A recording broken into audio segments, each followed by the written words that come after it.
David Beckham fooled me. In my last analysis of David Beckham's hair, I saw no signs of a hair transplant through 2022. But sadly, I think I was wrong. Some of his photos from recent years caught my attention and made me reconsider. In May of 2024, someone on Instagram sent me this photo. And this to me does not look like a natural hairline for someone in their 40s. And it's not because of the height of the hairline. Let's pause for a second and take a look at someone else who's maintained a natural hairline for decades. And that person is none other than Tom Cruise. Can you spot the difference? When you look at the corner of Tom Cruise's hairline, you can see that there's a slight frontotemporal recession. Even though his hairline is overall very youthful and low, and it doesn't really recede significantly, there's still a certain configuration to his corners. This is a more natural type of configuration, and this is something that we try to recreate when designing hairlines surgically. And this is similar to how David's hairline looked when he was younger. For example, this image of him in 2001. What's different now is the shape of David's hairline. You see how as you get to the corners, it takes on a more rounded type of appearance. And this is not a common natural configuration that one maintains as they age. Also, the height of the corner is now on level with the widow's peak. Usually on the x-axis, the corner will actually be a bit higher than the central hairline. And this is uniquely true in men, because in women, as you get to the frontotemporal area, sometimes you do have a roundedness that exists there. But in men, there's usually a frontotemporal recession point, and that will be higher than the widow's peak region. So in my YouTube video on David Beckham's hair from 2 years ago, when I looked at the corners, I thought maybe that it was just fibers and that he was trying to camouflage with some of the more posteriorly based hairs. That's all I thought it was. But now as I take a closer look, I actually see hair in that region. And with some of the photos of him with shorter hairstyles, you can really see that it's not just camouflage. There is in fact hair in those positions. His hairline shape now is sometimes referred to as a Mickey Mouse type of hairline. Think back to how Mickey Mouse looks with his super pronounced widow's peak and that rounded type of appearance that goes out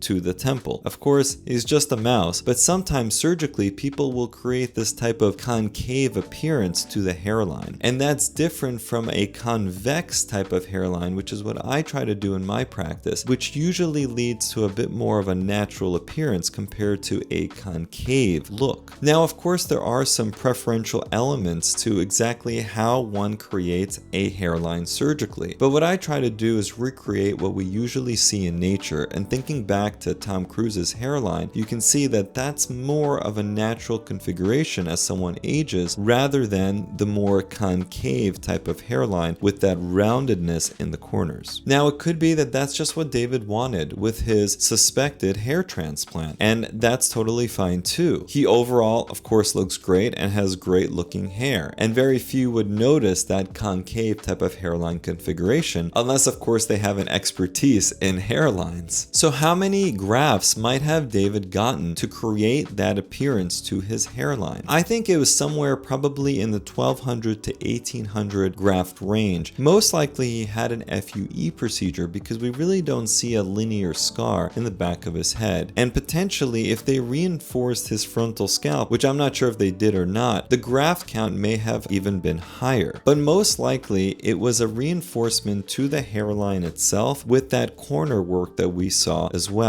And we know that for every centimeter that we try to cover at the hairline, that can sometimes consume up to about 1,000 grafts. So assuming they worked on that frontal centimeter, maybe centimeter and a half into the corners, I would expect about 1,200 to 1,800 grafts to cover that area. And notice in this series of photos, as we look from 2013 to 2023, how the shape of his hairline has changed from a more convex type of configuration to a more concave configuration. configuration. Now, this is a very subtle change and one that I initially missed in my first analysis. But now, of course, when you look at this comparison, things seem a little bit more obvious. But his surgeon did a great job of maintaining a naturalness to the actual hairline in the sense that he doesn't have too heavy of grafts right at the frontal few rows. And that, of course, helps in maintaining a more natural appearance to the hairline. The next question is, of course, when might David have gotten his hair transplant? I think it was sometime between 2017 and 2018. When you look at pictures of David Beckham online or in some of the videos that he's in, he seems to prefer his left side. And I think part of the reason is that because there's less natural recession on his left side compared to his right. And it's quite common for the right side of our hairline to appear more recessed than the left. And not only is the hairline more recessed on that right side, but also the actual bone, the frontal bone, is usually wider on the right and it's usually more curved on the right. And that can make that right side seem even more recessed than it is. Now, one other way to close down that right corner without creating that added concavity that we were talking about is to move the actual temple forward. If he were to get his right temple moved forward, then it'd be possible to still maintain that convex hairline and to blend it into the right temple. But for that to happen, he'd have to have additional grafting on the right temple as well. And it doesn't look like much of that was done. There are some pros and cons to putting grafts on the temples. So one of the biggest advantages is that it really helps frame the face. As I mentioned with David's case,